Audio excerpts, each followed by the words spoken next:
Perkenalkan, nama saya Marcel Fernando MT, NPM 22027. Di sini saya bersama narasumber Mas siapa? Aksana Pemimpin. Boleh Mas Aksana. Silakan perkenalkan diri Anda. Perkenalkan, nama saya Fiantiko Firmansyah, bisa dipanggil Riko, umur saya 20 tahun. Profesi saya saat ini sebagai wira swasta. Bisa diperkenalkan Mas nama siapa? Ya, perkenalkan nama saya Ahmad Rizky Putra Samudra Pratama dari Fakultas Arsitektur dan Desain. Kembali ke pertanyaan. Di sini saya akan melakukan wawancara mengenai maraknya kasus korupsi yang ada di Indonesia. Dengan narasumber saya, boleh perkenalkan namanya? Nah, nama saya Dana dari Prodi Teknik Industri. Oke, baik. Dengan Dana, di sini saya akan menanyakan pertanyaan yang pertama.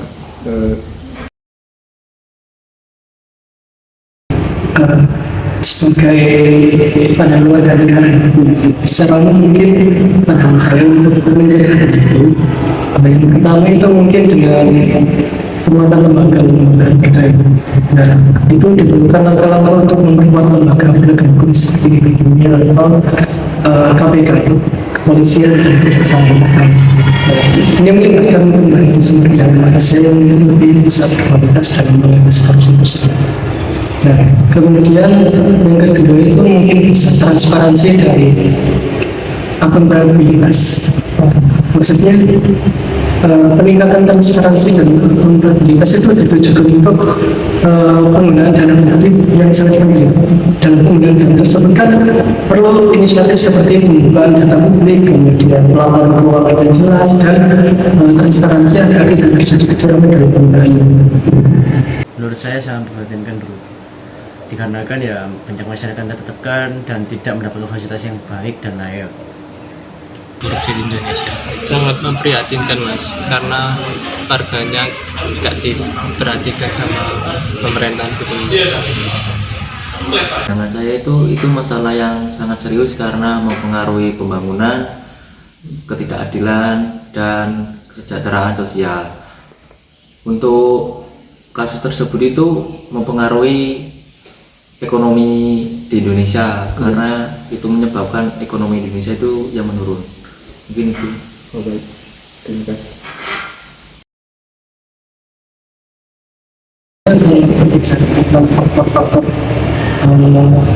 Faktor-faktor adanya korupsi itu ada banyak tergantung yang jabatannya sendiri sih. Kalau menurut aku mungkin adanya kesempatan untuk memperkaya diri sendiri. Adanya kesempatan itu mungkin mendorong sisi manusia untuk bisa untung sendiri. Jadi tanpa memikirkan orang lain mungkin timbul sisi tanpa sengaja maupun disengaja. Mereka secara sadar itu memperkaya diri sendiri dan mengambil dana dari pajak atau Sendiri bro.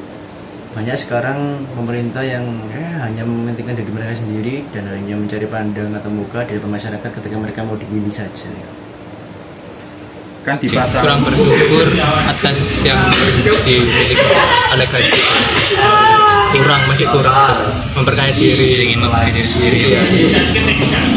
Ada beberapa alasan mengapa terjadinya korupsi di Indonesia. Yang pertama itu untuk keinginan memperoleh kekayaan secara cepat dan tidak sah.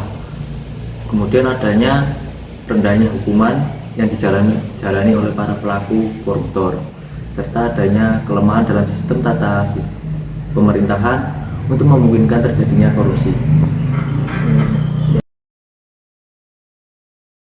Dan saya tidak bro. Karena sekarang banyak terpapar bukti yang nyata para koruptor mendapatkan fasilitas yang sangat layak dalam penjara, dan menurut saya itu kurang layak dan kurang membuat mereka jerah. hukum kurang Mas, karena kan ada tingkatannya gitu. Korupsinya berapa gitu. Pertanyaan nomor 4. Mungkin menurut saya itu belum layak karena orang koruptor itu kan beda-beda mengambilkan dalam uang tersebut. Misalkan uangnya lebih dari triliunan itu harusnya minimal dan maksimal itu harusnya lebih tinggi dari pasal tersebut. Oh,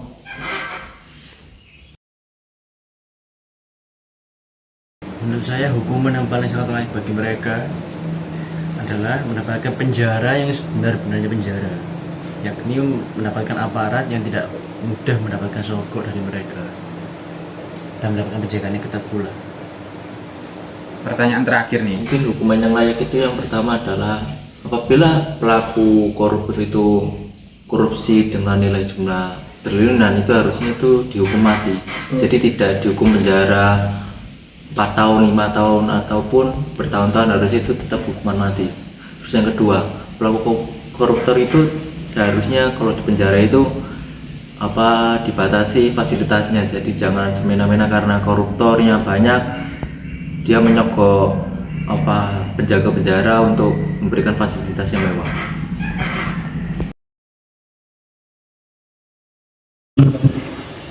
Memberantas ya. Yang pertama, memperbaiki SDM. Dia tahu cara memperbaiki. Yang kedua, pembuatan undang-undang yang efektif. Dari 2020 itu mungkin sudah tersebar luas kalau ada aset untuk memiskinkan korupsi, tapi sampai sekarang belum bisa. Semua lembaga legislatif, presiden, dan ini mereka yang terkait sudah setuju. Namun ketika tanda tangan dalam DPR itu mendadak, artinya begitu. Yang terakhir itu mungkin menurut saya kolaboratif internasional, belajar dari negara-negara yang berhasil memberantas korupsi itu upaya untuk memerangi korupsi yang tidak terbatas, apalagi hanya pada tingkat nasional. Nah, kerjasama dengan negara-negara lain dan organisasi internasional itu diharapkan dapat membantu dalam penegakan hukum, pemulihan aset yang dicuri, serta pertukaran informasi yang aman. Cukup sekian pertanyaan dari saya. Terima kasih atas waktu yang Ya. Kalau menurut saya pribadi, saya menyarankan pemerintah menempatkan intel di dalam organisasi mereka seperti DPRD atau DPR atau partai apapun itu yang mereka dirikan. Tempatkan intel di situ sesuai dengan tugas dari pemerintah langsung.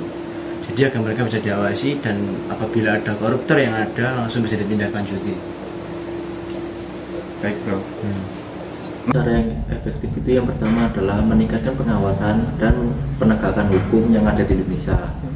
2. Melakukan penyuluhan di pendidikan, baik di pendidikan sekolah maupun masyarakat tentang pentingnya integritas dan anti korupsi.